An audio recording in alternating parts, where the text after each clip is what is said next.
Streets of Lagos are filled with anger. People chant and wave banners. They demand change. The irony is striking. Just a few years ago, these same streets were full of hope. They cheered for the current administration. They believed in its promises. Today, that hope has turned into despair. The economy is in ruins. Inflation and unemployment are at record highs. Nigerians are struggling to survive. The voices from the streets tell a story of broken dreams and unfulfilled promises. Inflation is a silent thief. It steals from the poor and makes life unbearable. Food prices have doubled. Basic goods are now luxuries. Families can no longer afford 3 meals a day. This crisis is felt most by the vulnerable. Amina, a mother of 4, used to buy a bag of rice for 15,000 naira.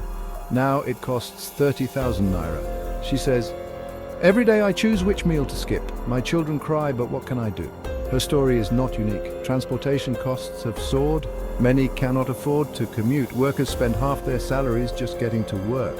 John, a factory worker, says, "I used to save a little each month. Now I have nothing left after transport. I think of quitting, but there are no jobs." Inflation affects everyone, but the poor suffer the most. Their lives are a constant struggle. The current administration came to power with grand promises. They vowed to fix the economy. They promised jobs and a better life. But their slogans have turned hollow. The reality is starkly different. Nigerians feel betrayed. The leadership's inaction is glaring. The promises of prosperity have not materialized. Instead, the people face hardship. One of the key promises was job creation. The administration promised millions of jobs, yet unemployment is at an all-time high. Graduates roam the streets searching for work. Ahmed, a young engineer, applied for hundreds of jobs. He says, "I believed in the promises. Now I see the reality. There are no jobs. My degree feels useless." The gap between promise and reality is wide. Corruption and mismanagement plague the government. Funds meant for development disappear. Projects remain unfinished. Roads are in disrepair. Hospitals lack equipment. The leadership's failure is evident. People feel abandoned by those they trusted. The slogans of change now ring hollow. The contrast between words and actions is stark.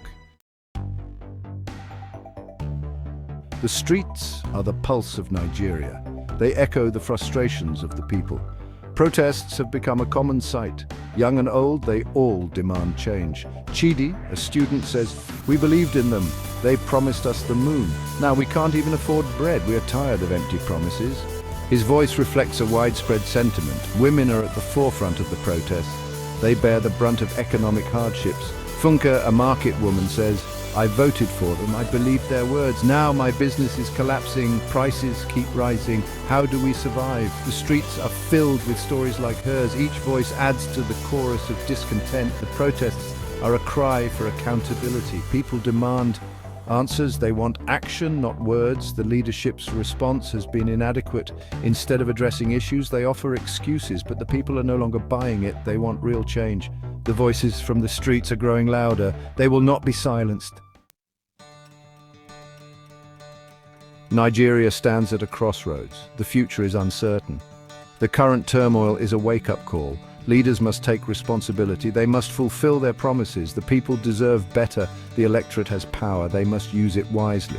Change is possible, but it requires collective effort. The voices from the streets must be heard. They demand a better Nigeria. It is time for leaders to listen and act. The social responsibility of political leaders is immense. They are entrusted with the people's hopes and dreams. Failing them is not an option. The power of the electorate is crucial. They must hold leaders accountable. Nigeria's future depends on it. The time for change is now. The voices from the streets are clear. Enough is enough.